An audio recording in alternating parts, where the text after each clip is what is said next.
Well, first, let me say there is a word for a cantor's wife. My mother used to say lucky because she was a wife. Oh, that's all. I love that.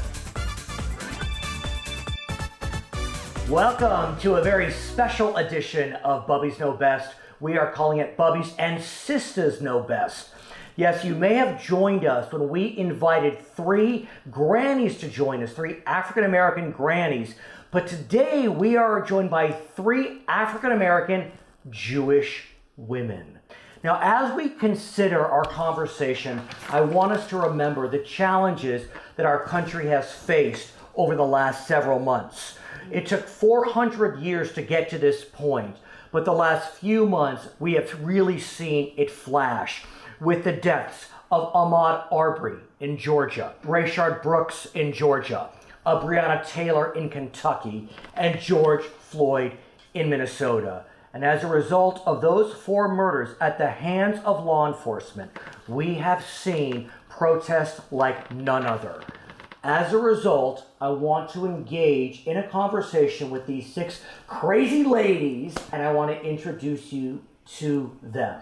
You already know our bubbies. Bubby SJ. Bubby Linda. Hello.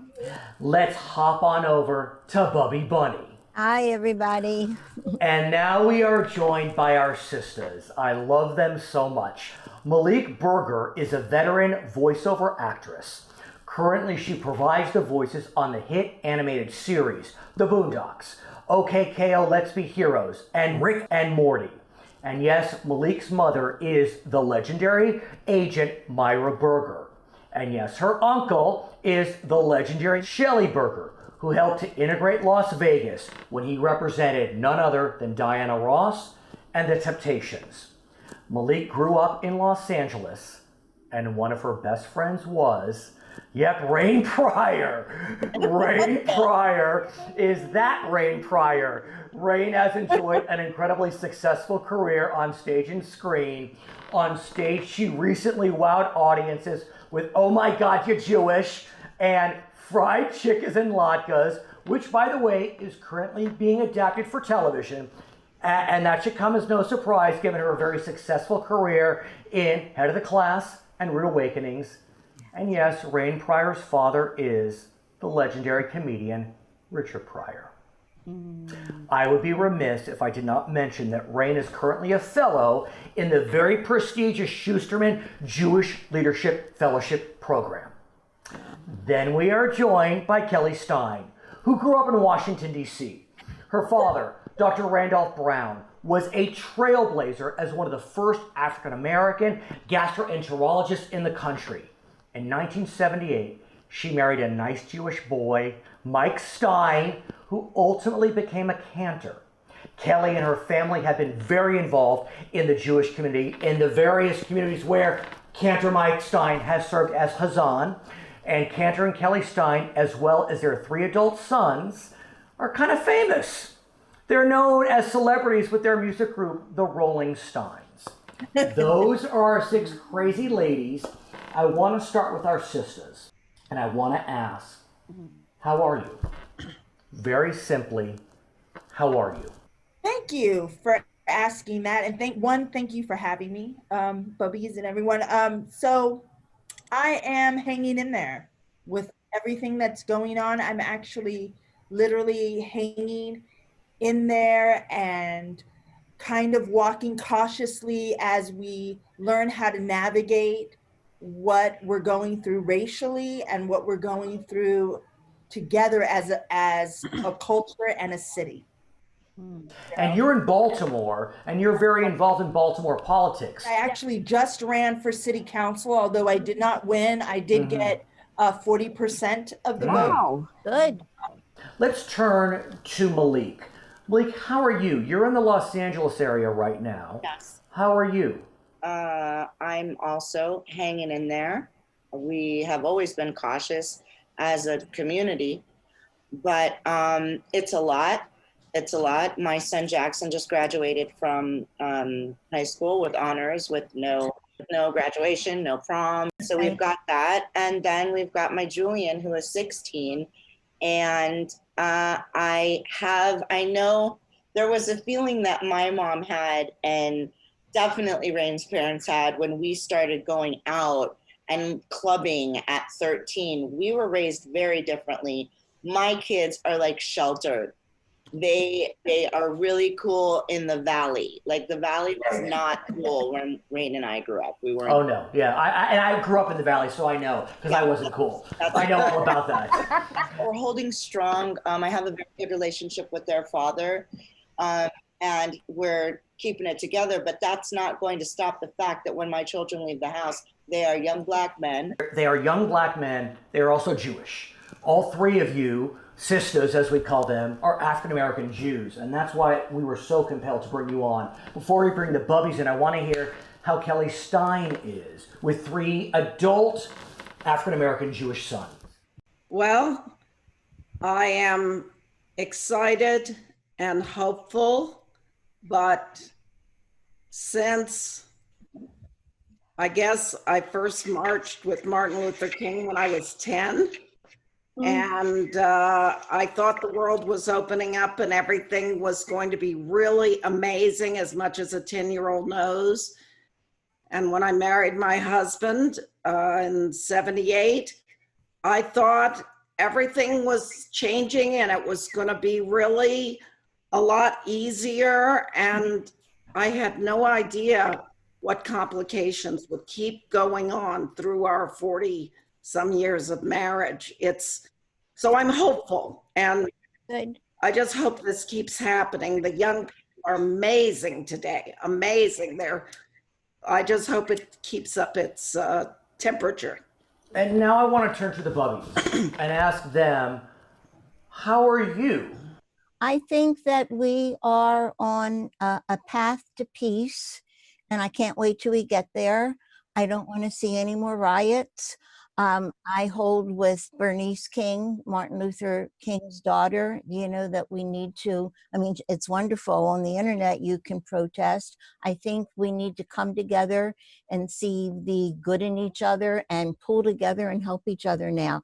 What about you, Bubbie SJ? How are you feeling? You grew up in a mixed neighborhood in New York, but still surrounded by a large Jewish community. How are you feeling today? I'm hopeful. I'm scared. I understand what Melique is going through with her sons. And I'm happy that the world is changing again. Right. Let me ask Bubby Linda, who also is a cantor. Briefly, how are you feeling today? Well, first let me say, there is a word for a cantor's wife. My mother used to say lucky, because she was a Like, oh, that's all. I love that. How I'm feeling is, sometimes things have to get worse before they become better. And I think that's kind of where we're at now. So let's continue having this conversation. When we come back, I want to ask our sisters, as we call them, about being a Jew of color. You're watching Bubbies and Sistas. We'll be right back. I'm going to say a word, and that word is Schwarza.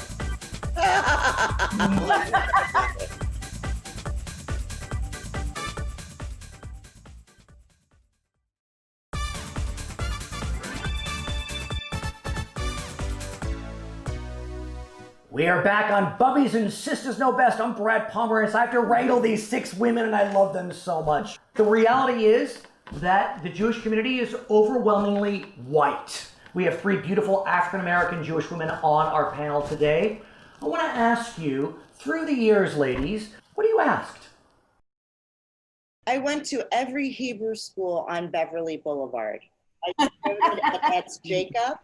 I then went to Yavna. Orthodox. These are all fairly Orthodox. Thank you. I finished my education at the Institute of Higher Jewish Learning. And everywhere I walked in, it was, are you adopted? Did you convert? That's not your mother. And then my favorite question when I tell someone I'm Jewish is, oh, who's Jewish? Is it your mother or your father? You know what? I'm going to tell you something. I am Jewish and I am Black. Stop questioning me. I hear the same. I hear the same exact things. So who are you here with? That's what you get when you walk into a lot of Jewish spaces, is who are you here with? Oh, I think where you want to go is over there. And you're like, no, I'm here because I'm a member of the congregation. Like, I'm a part of this. And the same thing, who in your family is Jewish? But you are the children of Jewish mothers. I just put that out there for context. Kelly is a convert. And you had mentioned to me, Kelly, that when you decided to go through a conversion back in the 70s, I believe, the rabbi that initially was agreed to convert you, all of a sudden disappeared when he realized that you were of color? Yes, he was actually head of that Washington rabbis. And he was excitedly telling me that even though I worked nights when they had their regular lessons, he would give me private lessons. It was going to be wonderful. And we're talking, and he asked me the normal, why do you want to be Jewish? And my answer is that even though I didn't have children then, I wasn't taken to a lot of church when I was younger. And I wanted my children and my family to be one thing, like to all be part of a group. We weren't going to all be white or Jewish or Black, but we would all be, well, we could all be Jewish. And that was my purpose. And as soon as I mentioned that I'm Black, he, within about 2 or 3 minutes, ended the conversation and said, oh, I've just realized I cannot convert you.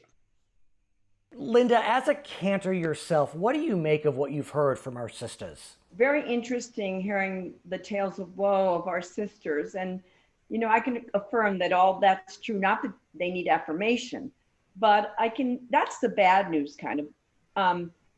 The good news is I've been a cantor for 33 years and I see things changing. I see things evolving a little bit as more and more mixed couples, mixed racial couples become involved in the congregation, not only through services, but through choirs and music. Well, when we get to know each other more, we don't ask those stupid questions anymore. SJ, what do you think of this? You've been involved in a variety of Jewish movements. You were raised Orthodox, you've become Reform. What do you make of what our sisters have told us?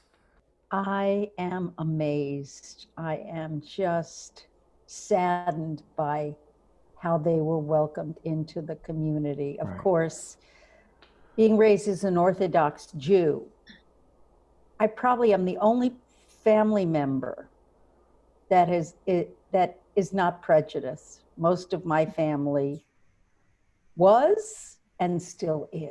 I want to ask Bunny what she thinks of this, Bubby Bunny, as the new Jew on the block, having just found out you were Jewish through DNA. What's your sense of hearing that the Jewish community may not have been in prior years so welcoming of African-American Jews? Well, that surprises me, because all the Jews have gone through should quite well understand another race going through that. So that does surprise me. I want to ask our sisters about definitions. Do you want to be considered a Jew of color, or do you consider that to be a way to divide? You know, some want to own that label as a Jew of color. Others feel like that defines Jews of color as part of its worst times, when they were being excluded or marginalized. What's interesting and what I have found in doing a lot of the work that I do, which is building conversation between our communities, Black community and Jewish community, is that Sephardic Jews like to be known as Jews. And a lot of Sephardic Jews are brown Jews, Moroccan, Tunisian, Ethiopian.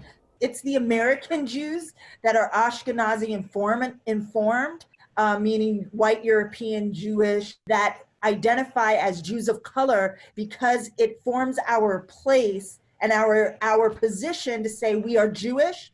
But as we grow as a community, we're not going to need that.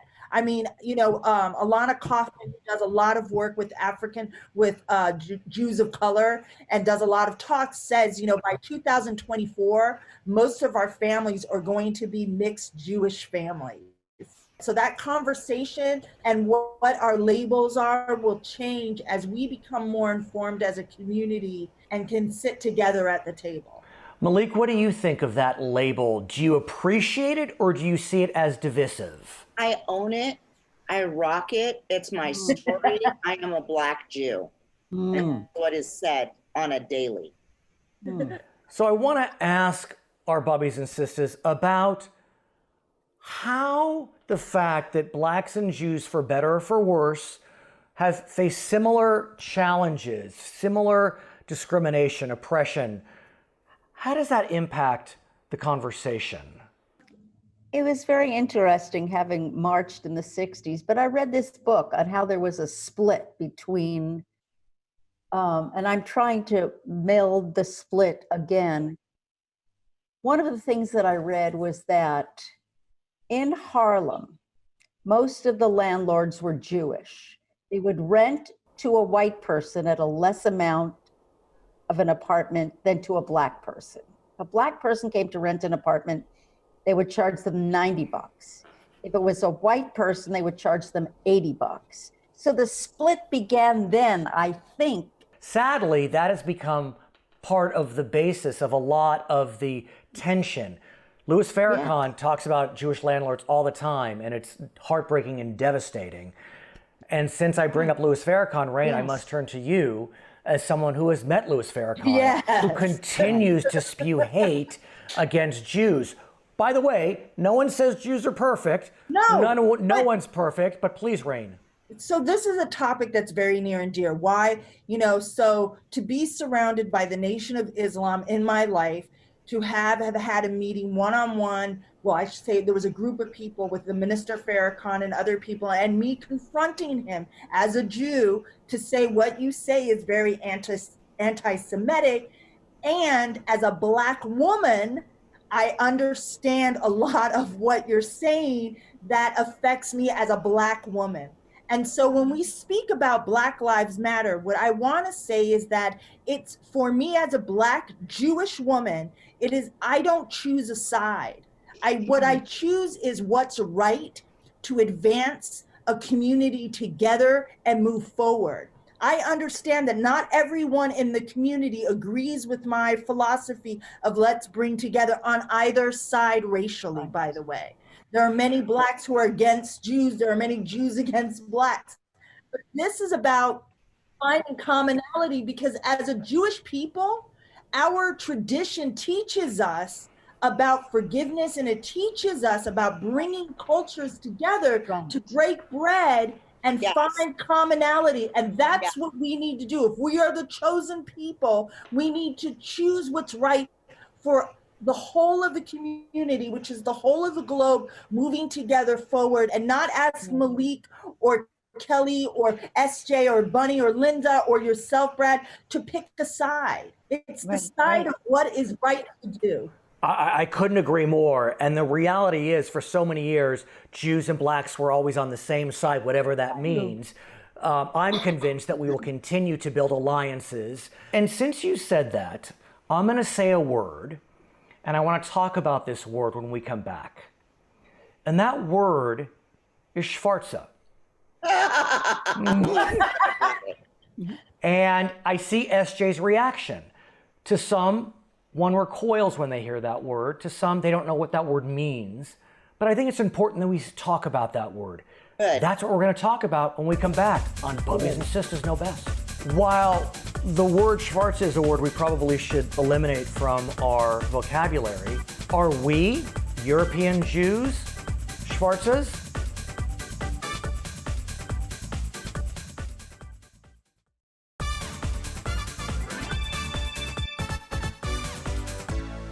Welcome back to Bubbies and Sistas Know Best. I'm Brad Pomerance. So back in 2009, Jackie Mason, the hysterical Jewish comedian, called Barack Obama a Schwarze. Most Americans had never heard that word. Most in the Jewish community had. Now, Schwarze literally means just black in the Yiddish language.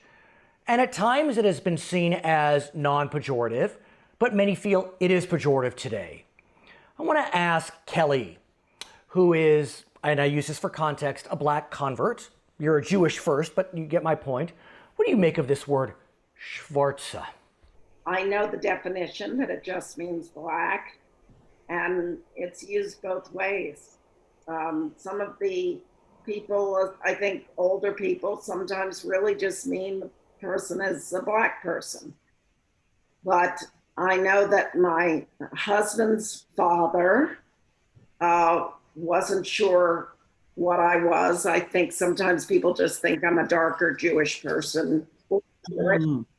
And his mother wasn't talking to me when we met at a Chinese restaurant. Of course, a Chinese restaurant. Where else would a Jewish family go? Right? Yeah. My husband's father called him and he said, "You've got to marry that girl. She's the nicest girl you've brought home." And about a month later, after he had finally talked to his wife and realized she knew that I was black, he called up and he said, "You can't marry a Schwarze. Right. New Yorkers. You can't marry her." Right. Melique, I want to ask you about that word because I think that word was used in the context of your birth. Absolutely. My mother brought my father to the Sweetser Sunset penthouse on Sunset Sweetser with my dad, and they said they were getting married, and my grandfather and grandmother looked at him and said, "Okay, please call us when you're done. Please do not have children." Whoa. Because? He is a Schwarze.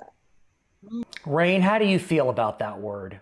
You know, in our family, it was a pejorative word. You don't say it. It totally meant what the N word means to people. It meant Exactly. the same. It's same for us. You know, I remember my great grandparents from Russia, first generation Russia, saying, you know, "There goes the Schwarzes again," you know, ruining the neighbor. And by the way, it's not you. Like, Right. Yeah.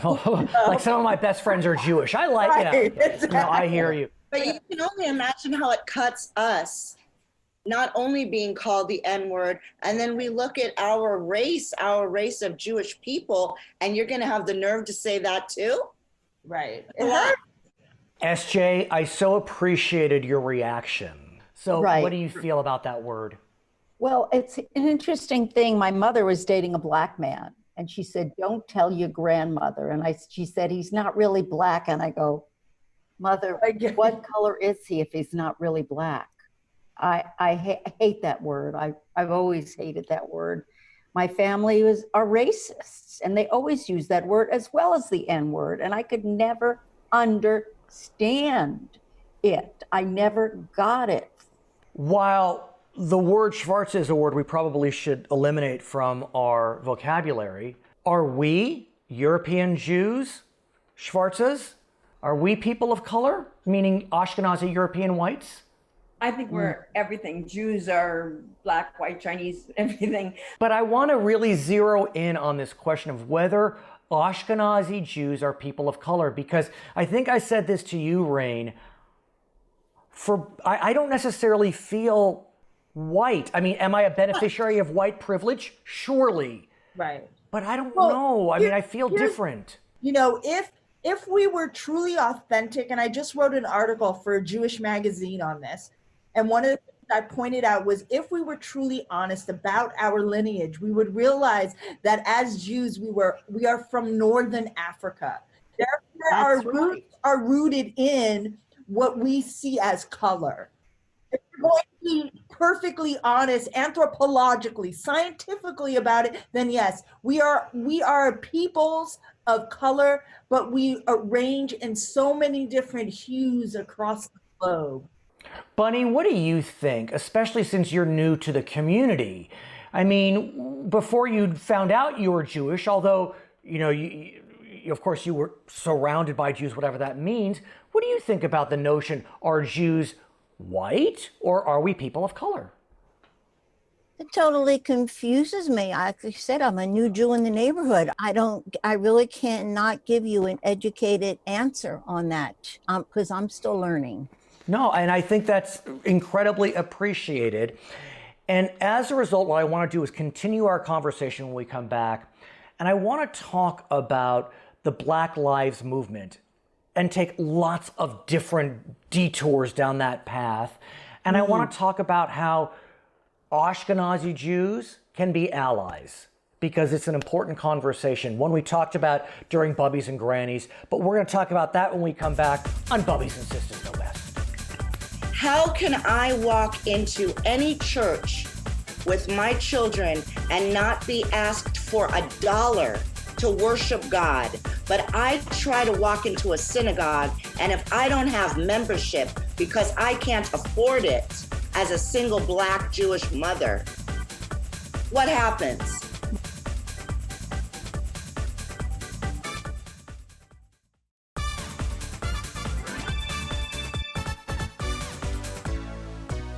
Welcome back to Bubbies and Sistas Know Best. I'm Brad Pomerance. I have to wrangle these 6 Bubbies and Sistas, and I'm so glad they're joining us. Look, it's hard to deny that the Jewish experience and the African American experience, lots of parallels, from slavery to discrimination to persecution. Look, Jews were the first whites to march during the 1960s. I would be remiss if I didn't say that historically Black colleges welcomed European Jews when they were fleeing the Holocaust. So there have been a lot of wonderful alliances between Jews and Blacks. I married up. My wife's grandfather invited Martin Luther King to speak at Temple Israel of Hollywood in 1965. It was a big deal. What do you make of at least the historic connections between Blacks and Jews, and how can we build on those? The same story, different day. Bottom line, all of our people have been enslaved. All of our people have struggled, but seemingly the Jewish community still takes care of their own. Yeah. Our Black community is so displaced. And as Black Jews, we try to bridge the gap. But there's something that I truly want to speak on, and I have prayed on the words that are about to come out of my mouth. How can I walk into any church with my children and not be asked for $1 to worship God? But I try to walk into a synagogue, and if I don't have membership because I can't afford it as a single Black Jewish mother, what happens? What happens? You want to know what you can do? Bring us in so we have a home. I bench lift every Friday night with my boys. You do. I am this is a Jewish Black running house, but we should have a place to go. And if I can't afford to buy that ticket on high holiday for my sons, that's got to change. So you want to know what you can do? Bring us give us a home. Because like I say, I can walk into 47 churches right now. And if I can tithe, I do. But that's not required. What's required is to love God. And if Hashem is how we run our lives, let us come in and help us do something. Yeah, Kelly, you're involved intimately in temple leadership. You have been for years. Your husband's a cantor. But do you feel as if we need to look at these financial models? I mean, I think it's a valid question. Right. Temple Aliyah has people who are very well off and they pay a lot, but they do have, maybe I shouldn't even say it out loud, they have a mechanism for allowing families. I haven't ever seen a family turned away from there. Right. Very lucky, and we would like to see you there, Melique. We do welcome everybody in that sense. I do want to just bring something up. When Jackson and Julian were born, Jackson's bris was at home. Not only did I have strife from the Moyle, who thought that my son had jaundice because he did not understand that I was interracial. So that was a whole mishigas right there. But if it wasn't for my sister Rain, Julian would not have been able to have his bris at Valley Beth Shalom, where, trust me, they were paid nicely to let us come in for one day. And this is because I dropped my sister's name and said, well, my sister is Rain Pryor. And all of a sudden, everyone got real nice. Everyone got real nice. But I don't have a shul. Right. And that, You should want me at your shul. Yeah, Linda, I want to get your take on this before we move on. It's an important point. Tragedy that I have heard about. This happens within Jewish communities, within congregations. It's not a racial thing, that it's more of a financial thing, and I think that's horrible, and it has to stop. And if no congregation of mine would ever turn anyone away, but it definitely happens. And Right. Okay. When we come back, I want to go back to Black Lives Matter, because I think it's undeniable that this entire panel agrees that Black Lives Matter, but there are some in the Jewish community that are a little queasy about Black Lives Matter, because Black Lives Matter has decided, at least some members of the group, to align through the concept of intersectionality with Palestinian forces, which is not necessarily a bad thing, but has become very kind of vociferous against the state of Israel. It's an important discussion that we have. We'll be right back on Bubbies and Sistas Know Best. Baby, let me tell you something. Blacks and Jews have been pitted against each other. This is just real, because we actually are the same.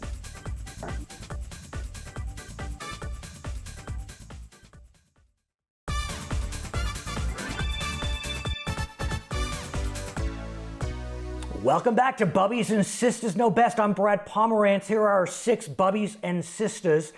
And we're here given the absolute seismic shift that our nation is going through in light of tragedies.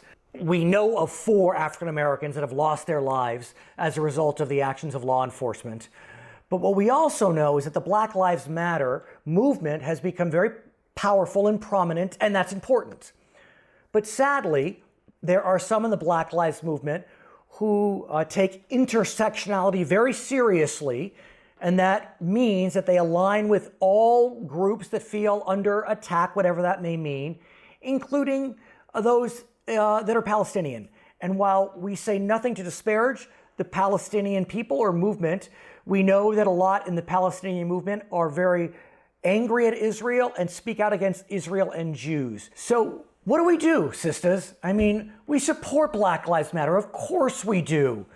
But it's become corporatized in a way, and we feel like maybe we're not even included in the movement, because some speak out against Jews in Israel. They conflate Jews in Israel. So here's what happens. If you watch with anything, once we politicize a group, the agenda shifts. So the agenda first for Black Lives Matter was about showing systemic racism and where it's happening, how we're going to go forth and change it. Once it became politicized, it got motion and it got money. It became about an agenda that not only combined systemic racism, but became about everything, every other injustice. And that convolutes, to me, the purpose of why there's a Black Lives Movement, why there's this, why there's that. Do you know what I mean? So I think what we need to think about in the world, and that's why I said I don't choose. So I don't make a choice. When I march for Black Lives or I say Black Lives Matter, I'm saying it as a Black Jewish woman who has, you know what I mean, whose daughter is also Black and Jewish, whose sister Melique is Black and Jewish, for Kelly that's Black and Jewish. I'm marching for that, and I'm about bringing that voice in the community together. Right, Linda, I want to ask you, because you're very involved in the Jewish community. We've seen posts and comments about how it was the Israeli army that trained Americans to engage in chokeholds.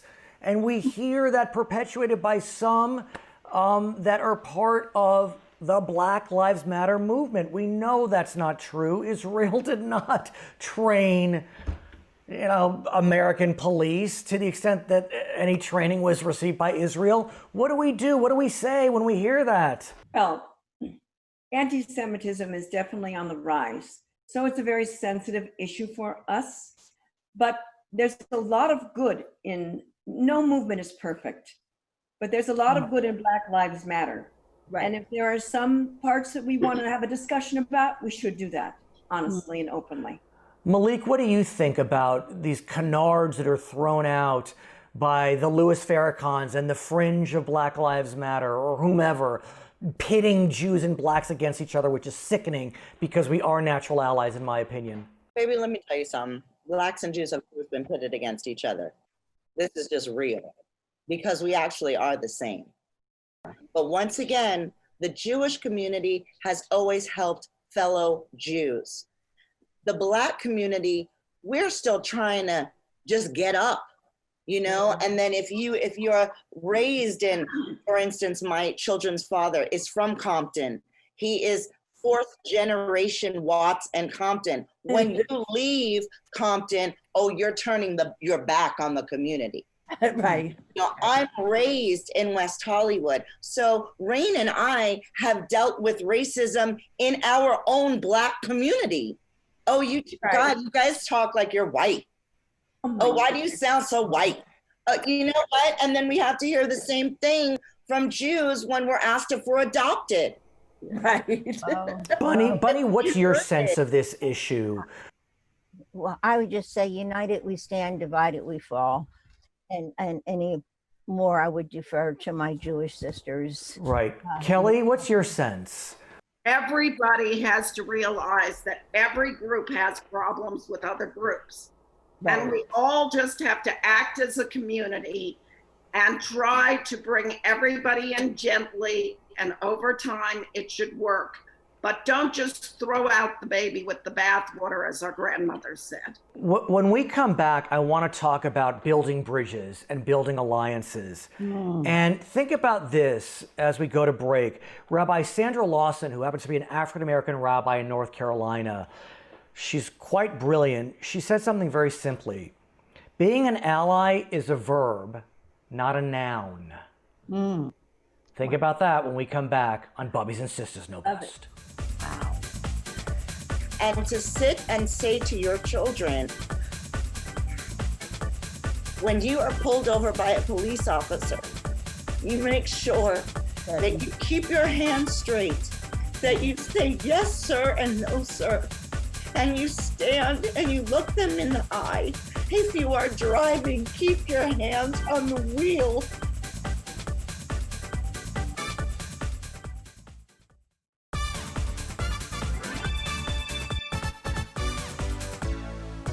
We are so glad you're sticking with us on Bubbies and Sistas Know Best. Rabbi Sandra Lawson, who is the campus rabbi at Elon University, said something very pithy, and it means so much to me, and I'm really taking it to heart, and I want to hear what our Bubbies and Sistas think about this quote. Ally is a verb, not a noun. How can we in the Ashkenazi Jewish community be better allies, engaging in action verbs, as opposed to just the noun, I'm an ally? You know, part of the work I do is about like I said, it's all about building community. You've heard me say it throughout, community, community, community.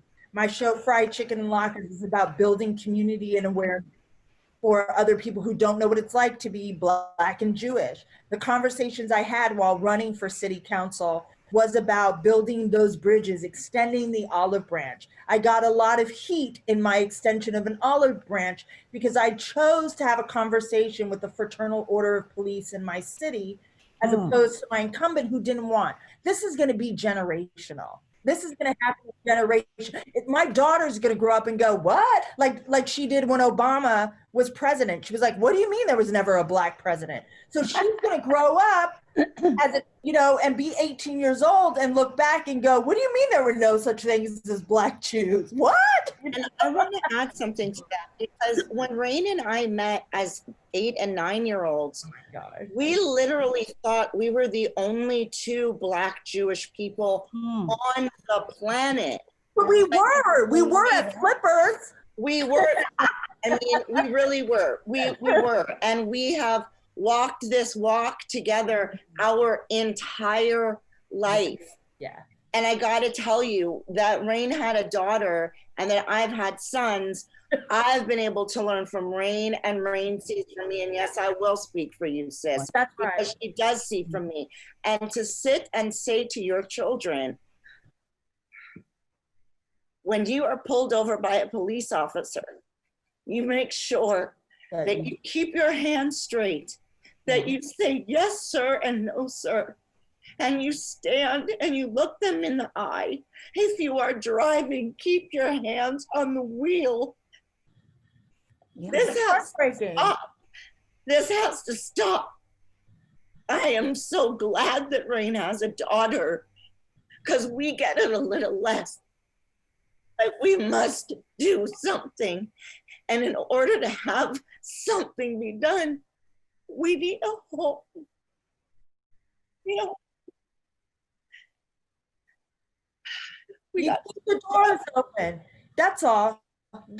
Keep the doors open. That's what we're asking our brothers. Open the doors. Right. Open the doors and keep them open, and allow us to come in without the questions, without the this, and just say welcome.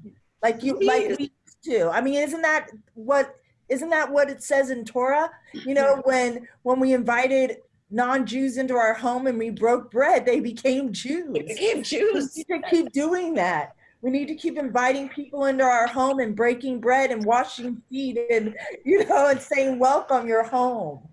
You're home. You know, you've always been home to me. Yes. You know that you girls have always meant so much to me. But all I can do as an older Jewish lady, and I'm an old lady now, he's like, listen to you. Listen and learn from you, and learn from you, Kelley, and just be there for you. If you need me, I am always there for you, and you are welcome in my home. And if you need a couch to lay on, there's an extra couch. And in your communities like Compton, how about big brothers and big sisters from other communities, from the white communities, from the Jewish communities? But we're talking about Black kids that need to talk to other Black men. Right. These are Black fathers that are not there. We need Black people to go in and talk to Black kids. Exactly. I know that. I know that. I think you touched my heart and my soul. And Rain, I just wanted to tell a personal story. It's not exactly the same, but it's kind of similar. When I first became the first woman conservative cantor in history in 1978, there was a little girl. They had been a cantor before me at this congregation, and they were talking about that I'd become the first woman conservative cantor. And the little girl said, "Mom, are there men cantors?" So it's about education, evolution, exposure, getting out there, being active and accepting of others, and having this conversation.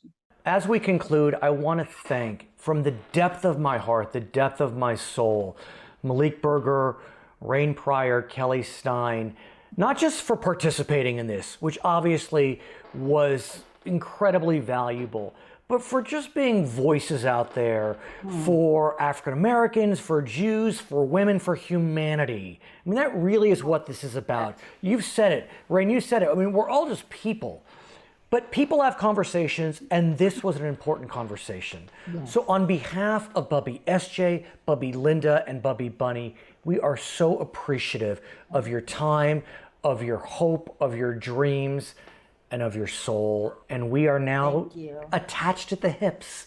We are now best of friends, and we're going to stay in touch. I want to thank you all so much for watching us. Okay, God bless you all. We can do this. We can get it together.